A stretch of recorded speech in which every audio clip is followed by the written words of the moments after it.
Broheen here from the Gamer Emporium channel with the last segment of Frozen Tempest raid.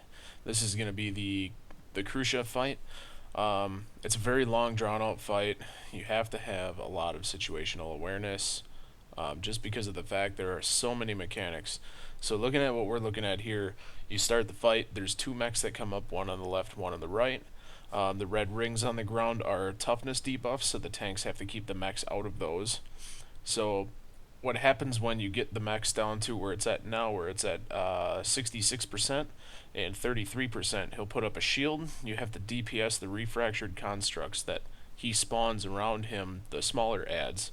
And once they get DPS down to 66 and or 33%, they will start attacking the boss and taking out the shield.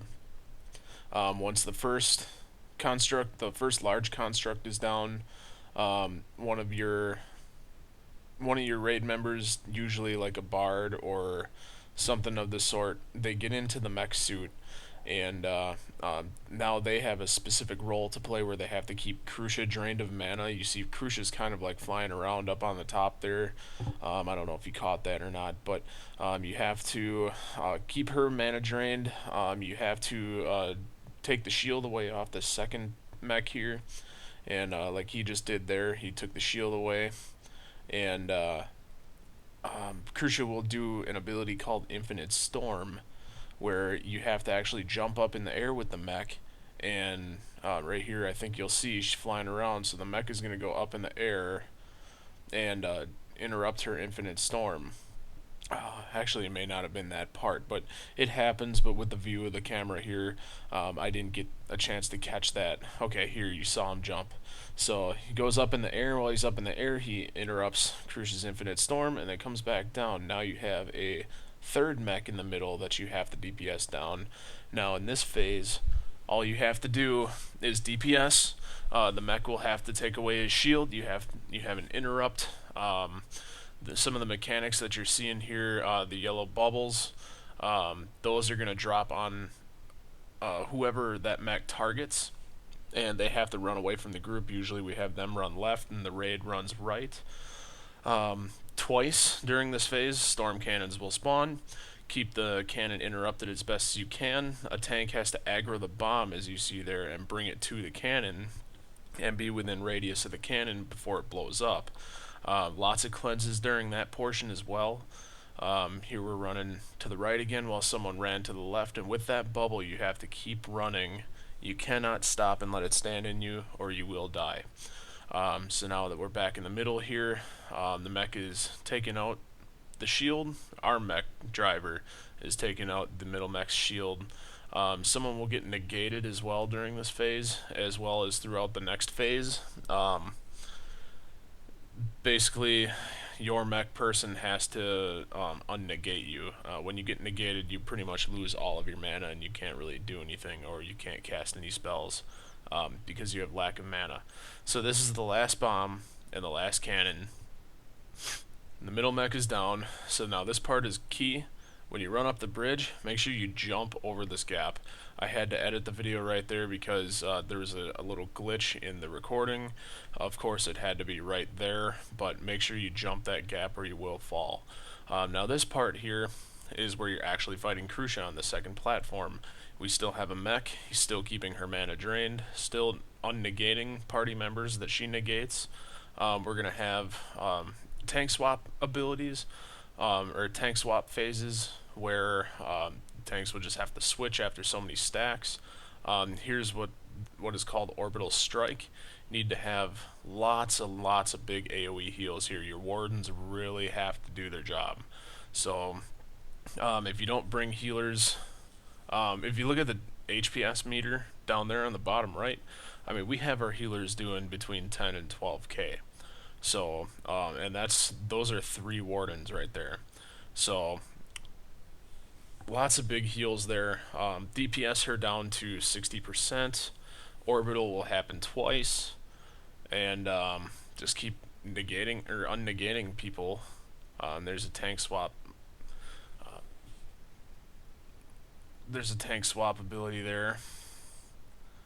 And we're kind of waiting for this part to get done here. See her health stop dropping. So she'll go up in the air. Now everybody runs to the center. Keep on negating people, keep healing. Once everybody's up in the center, ads are going to spawn all around the room. Basically, you pull all of them in, DPS them down, and then you're going to have a tornado that comes up in one direction. So you'll see me here in a brief moment kind of circle around looking for it. Wherever that tornado is, get to it, interrupt it repeatedly, and get your healers cleansing, and stand within melee range of it. Once it's DPS down, there will be a bubble on the ground that comes there, actually like a yellow-green circle that comes down. You see right here. This protects you from what's left of Crucia's Infinite Storm. Now, an ability will come up. I don't do it. The tank usually does for us. You'll see him jump in the air just like that, and he'll actually knock Crucia out of the air, and now she falls down to the platform again. At this point in time, everybody can come out, and you want to spread out around the room. So the mechanics here, for the tanks I'm not 100% clear about, but I know there's still tank swap, and I know that there is a conical AoE towards the front of the boss. So there's a look away mechanic right here. Well, you have to look away from that, otherwise it'll nearly perma-stun you, and if you get stunned, chances are you're going to get hit with a mechanic. Over there on the left, if you saw it briefly, yellow bubbles will spawn on a person. You'll have the same arrows like if you're being targeted. You have to move that bubble to the outside of the platform and drop the bubbles way on the outside like you see there over on the left. So now after the tank swap, the tank that previously had aggro on Crucia will be controlled by Crucia. So you have to DPS them out as soon as possible. They gain a shield that's equivalent to the amount of health they have. You just have to knock that shield off. And then by that point in time, if you have good DPS, you start getting lasers around the room like this. So this is where it really gets hectic. You have to dodge the lasers. My tip, actually my guild and mine's tip to you guys, is to face your camera angle straight up and down, kind of like what I'm doing now, so you can see the path of the lasers a little bit easier. It's a lot easier to avoid. So rule of thumbs here, look away when it says to look away, because you don't want to get perma-stun. Dodge lasers, dodge the AoEs. That one's a red bubble, that one's just stationary. And DPS out the tanks after they swap. And there's also an ability that I forgot to mention called Unstable Coolant.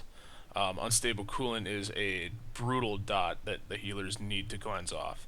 If it's not cleansed, there's really nothing you can do, and you're going to die if it's on you.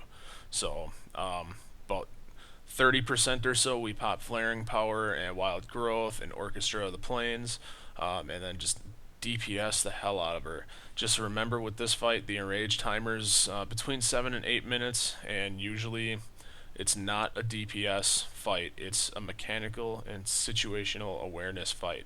So just pay attention to what you're doing. Everything will be good. So check out the loot. Thanks for watching, and have an awesome day. Don't forget to subscribe. Thanks.